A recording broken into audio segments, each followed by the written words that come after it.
Czy jesteśmy w stanie jakkolwiek edukować dorosłych ludzi? Pytanie, co sobie założysz w życiu? Ja założyłam sobie, że kropla drąży skałę. I od 15 lat w szkole antydyskryminacyjnej prowadzę treningi, szkolenia, różne formy edukacyjne. I to, o czym mówiłaś mi na początku naszej rozmowy, może się jeszcze nie nagrywała, że też miałaś takie poczucie, że jakby jesteś na jakimś szkoleniu i nawet 2 osoby z 20 wyjdą ze zmienionym obrazem rzeczywistości, to ja to zawsze uważam za sukces. No to ja mógłbym Ci powiedzieć na przykładzie takiej bardzo specyficznej grupy odbiorców, których zdarzyło mi się szkolić, to byli policjanci. I kiedy to było lat temu kilkanaście, zaczynałam swoje pierwsze szkolenia, była to niezwykle zamknięta grupa, bardzo przekonana o tym, że ona jest grupą dyskryminowaną zawodowo ze względu na swój zawód, że nikt nie lubi policji, to my jesteśmy dyskryminowani, a my przecież nikogo nie dyskryminujemy, prawda? To były bardzo trudne zajęcia, to były bardzo trudne czasy.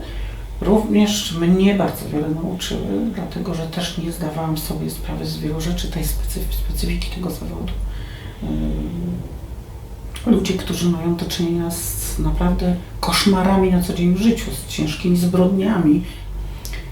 I mijając nasze tam drogę przez mękę różną, na różnych szkoleniach i spotkaniach, to zmiany już postępowały tak daleko, że na przykład w każdej komendzie policji jest specjalna jednostka lub osoba wyznaczona jako człowiek do ochrony praw człowieka. I ona już w tej chwili jest na każdym pułapie, jakby zrozumiano.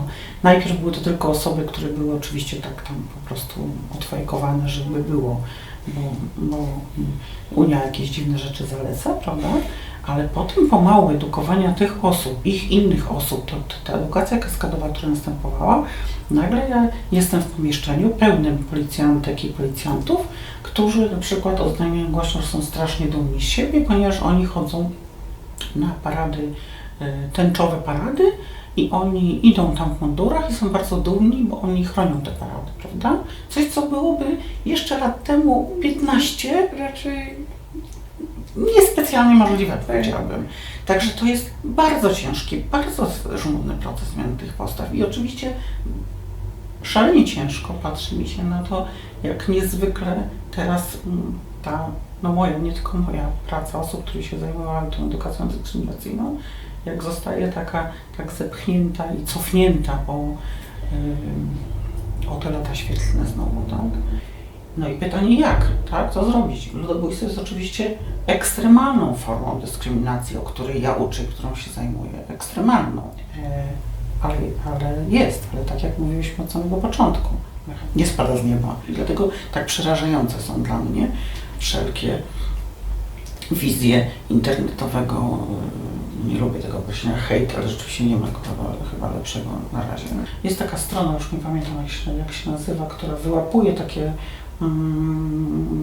osoby, które rzeczywiście używają języka nienawiści już takiego ekstremalnego i ich zdjęcia publikuje, prawda, żeby pokazać, że oni się fotografują z dziećmi, z żonami, są uśmiechnięci na wczasach, a pod spodem mają napisane: ty Żydzie, ja cię tam, prawda, zrobię ci to i tamto, albo ty Murzynie, umrzyj lepiej, albo najpierw wszyscy umrzyjcie, prawda? I tak się zastanawiam właśnie, czy ten człowiek gdyby trafił na takie spotkanie, szkolenie, rozmowę.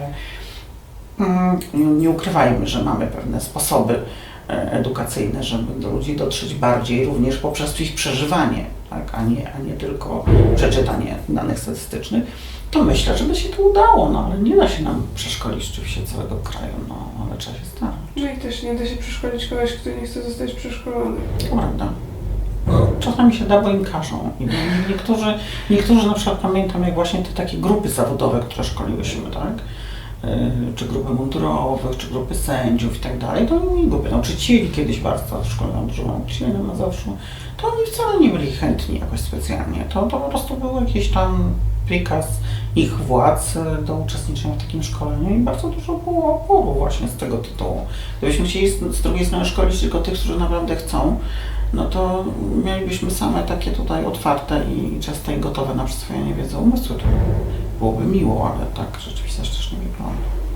No tak, też tak naprawdę uczenie kogoś, dla kogo równość i tolerancja są oczywiste, w jakiś sposób, no nie mówię, że mija się z celem, bo zawsze można zdobyć nową wiedzę, ale jakby wydaje się bardziej istotne uczenie osób, które właśnie tego pierwiastka w sobie nie mają, albo tak, nie mogą tak. go odszukać. Więc przynajmniej myślę, że i moim, i Twoim zadaniem, i takim zadaniem jak docentrum jest też, żeby do takich osób docierać, prawda? Że to nie, byśmy nie byli sobie tylko takim towarzystwem wzajemnej adoracji, które się na wszystko zgadza, co w tych tutaj mądrych księgach jest, prawda, napisane. Bardzo dziękuję Ci za tą dzisiejszą rozmowę, było nam bardzo miło.